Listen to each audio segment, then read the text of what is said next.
السلام علیکم. S S T V سے شاہد ثقلین آپ سے مخاطب ہوں. سب سے پہلے تو میں آپ سے درخواست کروں گا کہ میرے YouTube channel S S T V کو سبسکرائب کریں اور بیل آئیکن کو کلک کریں. ویورز، جیسے آپ کو پتہ ہے کہ آج تو خیر اسپیشلی پاکستان میں بہت اچھی خبریں آئیں. ڈالر کا ریٹ جو ہے وہ 3 روپے سے بڑھ کے تھوڑا سا کم ہوا، اور اس کے علاوہ جو ہے باقی بھی اچھی خبریں ہیں. ریلیف پیکج کے حوالے سے کل ایک اچھی خبر تھی. کچھ آئی ایم ایف کی طرف سے جو ہے وہ قرضے کی منظوری دی گئی ہے، اور کرونا کی صورتحال کے حوالے سے بھی آپ کو پتہ ہے کہ وہ بھی ایک پاکستان میں وبا ہے، اور اس کی صورتحال بھی کافی حد تک کنٹرول میں ہے. مطلب میں تو یہ سمجھتا ہوں کہ دوسرے ممالک کی صورتحال اگر دیکھی جائے تو اس سے بہتر ہے ہمارے ہاں معاملہ، اور اس کا ذکر بھی وزیر اعظم پاکستان جناب عمران خان صاحب کر چکے ہیں. لیکن کرونا کی اس وبا کے دوران یہ ہم نہیں سمجھ سکتے کہ میڈیا یا سوشل میڈیا کے اوپر اگر آپ کہیں کہ جی سیاست کا ذکر نہ ہو تو میرے خیال سے وہ کوئی موضوع یا ہمیں بات اچھی نہیں لگے، کیونکہ میڈیا پہ ظاہری بات ہے سیاست کا ذکر ہونا ایک بہت ہی ضروری بات ہے. تو اس لیے میں نے سوچا کہ کیوں نہ ایک ایسے ریلیونٹ بندے سے اس سارے معاملات پہ جو سیاسی معاملات اس کرونا کے بیک ڈراپ میں چل رہے ہیں اور وہ ہیں ان کے حوالے سے بات کی جائے. تو میں ادھر صدیق جان صاحب کے پاس آیا ہوں، اور صدیق بھائی سے آپ واقف ہیں میرے خیال سے. تعریف کروانا تو یہ ہے کہ میں ان کی کیا تعریف کروں، خود ان کا اپنا نام جو ہے وہ سب لوگوں کو پتہ ہے اور سب جانتے ہیں. تو میں نے سوچا کہ ایک نشست کی جائے صدیق جان صاحب کے سے، اور ان سے پوچھا جائے کہ کیا سیاسی کھچڑی کیا پک رہی ہے. کرونا کی وجہ سے لوگوں کو پتہ ہی نہیں ہے سیاست میں ہو کیا رہا ہے. صدیق بھائی بہت بہت شکریہ آپ نے میرے لیے ٹائم نکالا. نہیں سر، ویلکم. یہ سر بتائیں کہ کیا صورتحال ہے.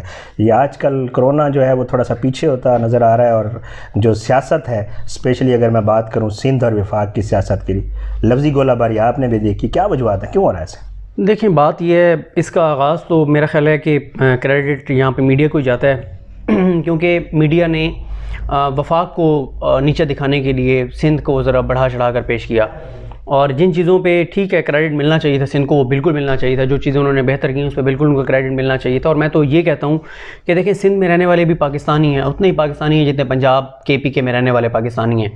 لیکن جب میڈیا نے اس کو اس طرح سے کر دیا کہ مراد علی شاہ تو بہت اچھا کام کر رہے ہیں لیکن عثمان بزدار فارغ آدمی ہیں، عمران خان کو تو بالکل کسی چیز کا نہیں پتہ، تو ظاہر ہے پھر یہیں سے پھر انہوں نے بھی ریئیکٹ کیا. انہوں نے بھی پھر اس کے جواب میں، اور اچھا پھر سندھ حکومت خوش ہو گئی. انہیں بھی یہ لگا کہ انہیں بھی لگا کہ واقعی شاید ہم جو ہے نا وہ واقعی ہم بہت اچھا کام کر رہے ہیں. ان کو لگا کیونکہ اس کی وجہ ہے نا، میں آپ کو بتاؤں میں کس بنیاد پہ کہہ رہا ہوں. دیکھیں ابھی سپریم کورٹ نے اور ہائی کورٹ نے دونوں نے رسیدیں مانگی ہوئی ہیں سندھ ہائی کورٹ سے. جس طرح وہ ہے نا، میں آج اپنی ویڈیو میں بھی کہہ رہا تھا کہ وہ جس طرح ہے کہ کہاں سے آئے ہیں جھمکے، کون لائے ہیں یہ جھمکے، کس نے پہنائے ہیں یہ جھمکے. تو سپریم کورٹ اور ہائی کورٹ دونوں پوچھ رہے ہیں کہ کہاں سے آیا تھا وہ راشن، کہاں سے خریدا تھا وہ راشن، کس قیمت پہ کس دکان سے خریدا تھا وہ راشن، کس کو دیا وہ راشن، کیسے اور کس کے ذریعے دیا تھا وہ راشن. بھئی 8 ارب روپے کا راشن آپ نے کہا آپ نے تقسیم کیا، پتہ ہی کسی کو نہیں ہے. اور پھر سجاد علی شاہ صاحب نے کہا ڈیورنگ ہیئرنگ، انہوں نے کہا آپ تو 10 روپے کی چیز دیتے ہیں تو 4 وزیر کھڑے ہو کے تصویر بنواتے ہیں سندھ حکومت. آپ گٹر کا ڈھکن لگواتے ہیں تو 6 بندے وہاں کھڑے ہو کے تصویر بناتے ہیں. تو یہ کیسے ہو سکتا ہے کہ آپ نے 8 ارب کا راشن بانٹا ہو، جو سپریم کورٹ میں بات ہوئی، اور پھر آپ کی سندھ ہائی کورٹ میں بتایا گیا کہ 2.5 لاکھ لوگوں کو راشن، 2.5 لاکھ خاندانوں کو راشن دیا گیا. یہ کیسے ہو سکتا ہے کہ پتہ ہی نہ چلا ہو؟ دیکھیں ٹھیک ہے، میں مانتا ہوں، میں یہ سمجھتا ہوں کہ یہ ہونا ایسے ہی چاہیے کہ آپ ایسے غیر محسوس انداز سے دیں کہ ان کی عزت نفس مجروح نہ ہو. یقین کریں مجھے اس بات پہ اعتراض ہے جو عثمان بزدار صاحب جا کے اور لوگوں کو جہاں پہ کچھ چیزیں تقسیم کر رہے ہیں تو اس کی وہ بن رہی ہیں تصویریں اور ویڈیوز بن رہی ہیں. یہ غلط ہے بالکل. احساس پروگرام جیسے چل رہا ہے وہ پرفیکٹ ہے، آئیڈیل ہے. آپ نے لوگوں کو آپ نے ایویلویٹ کیا کون کون غربت کی لکیر سے نیچے ہے، اس کا ایک پروسیس ہے، پورا پروسیس ہے. پروسیس کے بعد آپ نے ان کو 12-12 ہزار روپے ٹرانسفر کر دیے. بالکل. اچھا اب ایک تو آپ کا اس کے پاس ریکارڈ ہے نا، 12-12 ہزار کس کو ٹرانسفر کر رہے ہیں، پورا کمپیوٹرائز نادرا سے ہر آپ کے پاس سارے ریکارڈ ہے. آپ ایک سنگل کلک کے اوپر آپ ساری لسٹیں نکال سکتے ہیں. آپ سے سپریم کورٹ پوچھے، آپ سے کوئی ادارہ پوچھے، آپ سے نیب پوچھے، آپ لسٹیں ساری رکھ سکتے ہیں. جی یہ ہم نے لوگ آئیڈینٹیفائی کیے، اس بیس پہ کیے، یہ کرائٹیریا تھا، یہ پیسے تھے، اتنے لوگوں کو ملے، اس ذریعے سے ملے، یہ آپ ویریفائی کر لیں. ٹھیک ہے، آپ کے پاس بڑا ایک ٹھوس جو ہے نا وہ شواہد ہیں. لیکن سندھ حکومت جو ہے وہ آئیں بائیں شائیں بھئی آپ چلو ان کی تصویریں نہ بنائیں، ویڈیو نہ بنائیں، اس بات میں ان کو کریڈٹ دیتا ہوں. بالکل عدالت کو لسٹیں تو دے دیں نا، عدالت کو لسٹیں دے دیں کہ بھئی یہ وہ لسٹیں ہیں، یہ وہ لوگ ہیں. عدالت چاہے گی تو وہ ایک کمیشن بنائے گی، چیک کروا لے گی کیوں لوگوں کو راشن ملا یا نہیں ملا. نہیں آپ کو اس بات پہ کیوں اعتراض ہے؟ وہ بیچارے کہتے ہیں کہ جی دیکھیں، میرے خیال سے تو شیلا رضا صاحب نے ایک پروگرام میں کچھ خاندانوں کا کہہ کہ ہم نے 1 لاکھ خاندان کو دیے ہیں، سعید غنی صاحب کچھ اور خاندانوں کو کہہ رہے تھے کہ ہم نے اتنے کو دیے ہیں.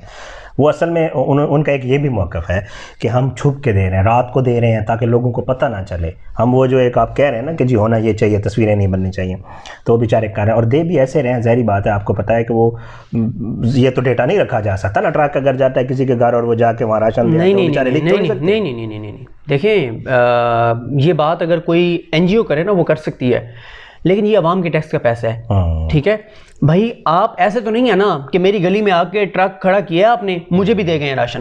ایسا تو نہیں ہو سکتا نا. آپ نے کوئی ڈیٹا بیس اس کی بنائی ہوگی، ڈیٹا بیس بنائی ہوگی نا. بالکل ایسا. میں یہ کہہ رہا ہوں کہ آپ اچھا سپریم کورٹ نے کہہ رہی ہے کہ جے ڈی سی نے جو راشن دیا یا باقی جو تنظیموں نے راشن دے رہے ہیں ان کے پاس یہ ریکارڈ ہے کہ ہم نے 1 لاکھ کلو دال یہاں سے اس بھاؤ خریدی، ہم نے آٹا یہاں سے خریدا، ہم نے یہ چیز یہاں سے خریدی، ان کے پاس رسیدیں ہیں. بالکل. اچھا ان کا جو تقسیم ہو رہا ہے وہ آپ 24 گھنٹے چلے جائیں ان کے سینٹر مراکز پہ وہ آپ کو ملیں گے. ایون کہ آپ کی جو مذہبی جماعتیں ہیں اور مجھے سب بہت اچھا کام کر رہے ہیں، لیکن مجھے جن 3 کا سب سے زیادہ جو میں نے دیکھا اور سنا اور مجھے اچھا لگا، 3-4 کا مجھے اخوت کا بہت اچھا لگا، بہت اچھا سسٹم لگا، کیونکہ وہ مسجد کو انوالو کر رہے ہیں، مسجد کی کمیٹی کو انوالو کر رہے ہیں.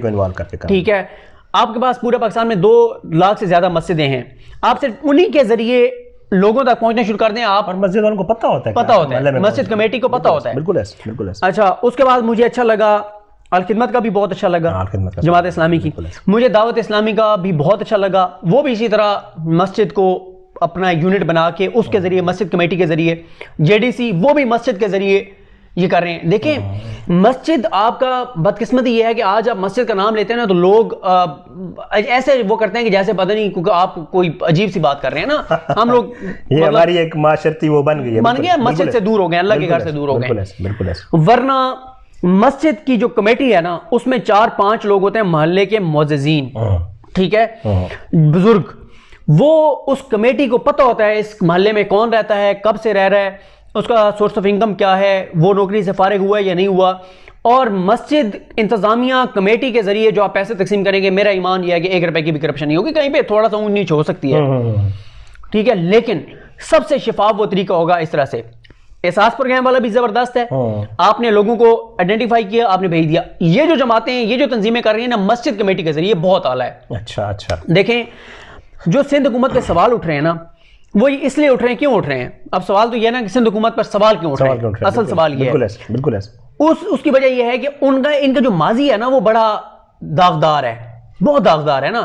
یعنی آپ نے سبسڈی کے نام پہ اومنی گروپ کو نوازا، اچھا آپ نے کسانوں کے نام پہ اپنی شوگر ملز کو نوازا، آپ نے اومنی گروپ جس کی 3 کمپنیاں تھیں، اس پہ وہ پلی لیتے ہیں نا آپ کی سوری بات. میں اگر مکمل کر لوں اس کے بعد میں آپ کو بالکل یہ میں اس وجہ سے یہ بات کہہ رہا ہوں کہ جے آئی ٹی رپورٹ موجود ہے، ہم نے وہ ساری سماعتیں اٹینڈ کی ہیں. بالکل. اور میں یہ نہیں کہ میں کوئی اپنے مٹھو بننے والی بات کر رہا ہوں، میں اللہ کا شکر ادا کرتا ہوں میں وہ واحد رپورٹر ہوں جس نے آصف علی زرداری صاحب کے جو فیک اکاؤنٹس کا آج کو نوٹس ہے نا، میں وہ واحد صحافی ہوں جس نے پہلی سماعت سے لے کے آخری سماعت تک اٹینڈ کی. اس کی وجہ کیا ہے؟ اس کی وجہ یہ نہیں ہے کہ میں روزانہ سپریم کورٹ جاتا ہوں، نہیں.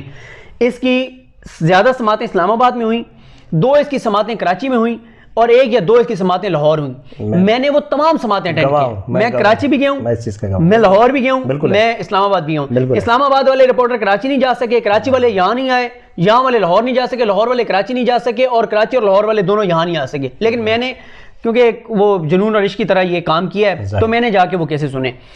اب اومنی گروپ کو ایک طرف تو یہ نواز رہے تھے، سارے ڈاکومنٹس موجود ہیں جس میں مراد علی شاہ صاحب بھی شامل ہیں. اس کے بدلے اومنی گروپ کیا کر رہا تھا؟ بلاول ہاؤس کے صدقے کے بکرے تک اومنی گروپ کے پیسوں سے آ رہے ہیں. بلاول ہاؤس کے اور زرداری ہاؤس کے جتنے ملازمین ہیں ان کی تنخواہیں جو ہیں اومنی گروپ کے اکاؤنٹ سے آ رہی ہیں. سرکاری ٹھیکے جن 35 ٹھیکیداروں کو دیے جا رہے تھے ان کے کک بیکس جو ہیں وہ فیک اکاؤنٹس میں آ رہے تھے. فیک اکاؤنٹ سے ہوتے ہوتے الٹیمیٹ بینیفیشری جو ہیں وہ زرداری صاحب اور ادی فریال تالپور ہیں اور بلاول صاحب ہیں. تو بات یہ ہے کہ جن کا کردار، اور سپریم کورٹ نے کیا کہا ہے، سپریم کورٹ نے کہا ہے کہ آپ کے پاس تو بڑا اچھا موقع ہے کہ آپ کے اوپر الزام لگ رہے ہیں نا، آپ اپنے کلیئر کو آپ کلیئر کریں، ہم آپ کو کلین چٹ دیں گے، ایسا سرٹیفکیٹ دیں گے. ثاقب نثار صاحب نے بھی کہا تھا، صادق اور امین بن جائیں گے. اچھا ثاقب نثار صاحب نے نا اور کھوسا صاحب نے ایک بڑی انٹرسٹنگ بات کی تھی ان کو، زرداری صاحب کو اور ان کی فیملی کو اور ان کے وکیلوں کو. جب یہ اومنی گروپ اور یہ فیک اکاؤنٹس والا کیس کھلا نا تو زرداری صاحب کے وکیل اور سارا گروپ جو بڑے وکیلوں کا ہے وہ آ گیا. ایک دن کھوسا صاحب نے کہا، انہوں نے کہا لگتا یہ ہے کہ جیسے وہ کہیں پہ گڑھا کھودا جا رہا ہو نا اور نیچے سے سونے کی کوئی چیز کان نکال کوئی کچھ نکالا جس میں سونا ہوتا ہے، جس میں سونا ہوتا ہے، بالکل کوئی سونے کے کوئی دیگ نکل آئی ہے. ہاں انہوں نے دیگ ہی شاید کہا تھا. انہوں نے کہا کہ جب وہ سونا نکلے تو ایک بندہ بھاگا ہے اور کہے کہ مجھ سے نہ پوچھنے اس دیگ کے بارے میں. اچھا وہ داڑھی میں تنکے والی بات ہے کہ مجھ سے نہ پوچھنا. بھائی آپ سے کسی نے پوچھا بھی نہیں ہے، فیک اکاؤنٹس پکڑے گئے، آپ بھاگ کے آ گئے خود اس میں فریق بننے کے لیے. اگر آپ کا تعلق نہیں ہے، اس وقت سپریم کورٹ نے کہا تھا کہ اگر آپ کا ان فیک اکاؤنٹ سے تعلق نہیں ہے آپ کو تو ایسی کلین چٹ ملے گی کہ آپ کی آنے والی نسلیں بھی کوئی آپ انگلی نہیں اٹھا سکے، دکھائیں گے کہ یہ عمران خان صاحب کا کیس چلا نا سپریم کورٹ میں، وہ کلیئر ہوئے سب چیزوں میں. آج وہ دھڑلے سے کہتے ہیں مجھے تو سپریم کورٹ نے کہا ہوا ہے کہ یہ صادق اور امین ہے، ٹھیک ہے، یا یہ اس کی غلط بیانی نہیں ہے یا کوئی معاملات نہیں ہیں. تو اس لیے اب جو سوال اصل میں اٹھتا ہے نا وہ یہ اٹھتا ہے کہ کہیں یہ لوگوں کو راشن فراہم کرنے کے نام پہ بھی کرپشن اور لوٹ مار تو نہیں ہوئی، کہیں وہی تو نہیں ہوا جو شہباز شریف صاحب پہ ہے کہ زلزلہ زدگان کے وہ پیسے کھا گئے تھے، ابھی ان کے اوپر الزام ہے، اس سے ثابت ہونا ہے، ٹھیک ہے. پھر ان لوگوں نے سیلاب زدگان کے لیے وہ کس ملک کی وزیر اعظم یا صدر کی بیوی نے وہ جو نیکلس دیا تھا وہ ترکی والوں نے، وہ گیلانی صاحب والا، ٹھیک ہے. پھر 2005 کے زلزلے کے بعد جو سامان آیا تھا، جو ایڈ آئی تھی، آج تک اس کا نہیں پتا کہ وہ سارا سامان، وہ سارے پیسے کہاں گئے. حالانکہ اتنا پیسہ اکٹھا ہوا تھا کہ وہ سارے علاقے زیرو سے دوبارہ تعمیر ہو سکتے تھے، لیکن آج تک وہاں پہ لوگ آج بھی چلے جائیں بہت سارے ایریاز میں، وہاں پہ لوگ وہ ٹین کے گھر بنا کے ان میں رہ رہے ہیں. تو پیسہ کہاں گیا؟ ماضی ہمارے حکمرانوں کا بدقسمتی سے یہ رہا ہے. اور پھر ہماری دونوں بڑی پارٹیز جو اس سے پہلے رہی ہیں، عمران خان صاحب تو 5 سال مکمل کریں گے تو ان کا جب آڈٹ ہوگا تو پتہ چل جائے گا نا کتنے پانی میں ہے. لیکن اس سے پہلی جو دو پارٹیز ہیں ان کا مسئلہ یہ ہے، ایک کے 25 والیوم پہ مشتمل جے آئی ٹی ہے اور ان کے کارناموں اور کرتوتوں سے بھری پڑی ہے وہ. ایک کے 10 والیوم ہیں، 9 آ چکے ہیں، ایک بند ہے. 9 والیومز میں بتایا ہے کہ یہ کیا دھندا کرتے رہے، کس طرح سے عوام کا ٹیکس کا پیسہ لوٹ کے اور 5 براعظموں میں اپنے بچوں کو جائیدادیں بنا دی. تو بات یہ ہے جن کے ماضی داغدار ہو نا ان کے اوپر سوال زیادہ اٹھتے ہیں. آپ کے محلے میں چوری ہو، سب سے پہلے اس پہ شک جاتا ہے جو اس سے پہلے یہ کام کرتا رہا ہو، وارداتیں کرتا رہا. پولیس پہلے اسی کو پوچھتے ہیں، اسی کو پوچھتی ہے، ٹھیک ہے نا. تو اس لیے سندھ حکومت کا ماضی جو رہا ہے وہ کرپشن، لوٹ مار، 25 والیوم کی جے آئی ٹی، یہ ساری چیزیں موجود ہیں. زرداری صاحب کے اوپر سارے کیسز موجود ہیں، اس لیے ان کے اوپر زیادہ سوال اٹھ رہا ہے اور ان کو یہ سوال کا جواب دینا ہوگا، ورنہ یہی لگے گا. 2 ہی آپشن پھر وہ ہوں گے نا، یا تو انہوں نے یہ جھوٹ بولا تھا یا انہوں نے پھر کرپشن اور لوٹ مار کیا ہے. تیسرا کوئی آپشن نہیں ہے. تیسرا جو آپشن ہے وہ یہی ہے کہ ان کو وہ ثبوت سارے عدالت کو فراہم کرنے پڑیں گے، اور ثبوت جب ہی رکھیں گے دودھ کا دودھ پانی کا پانی ہو جائے گا کتنے لوگوں کو انہوں نے راشن دیا ہے. اچھا میرا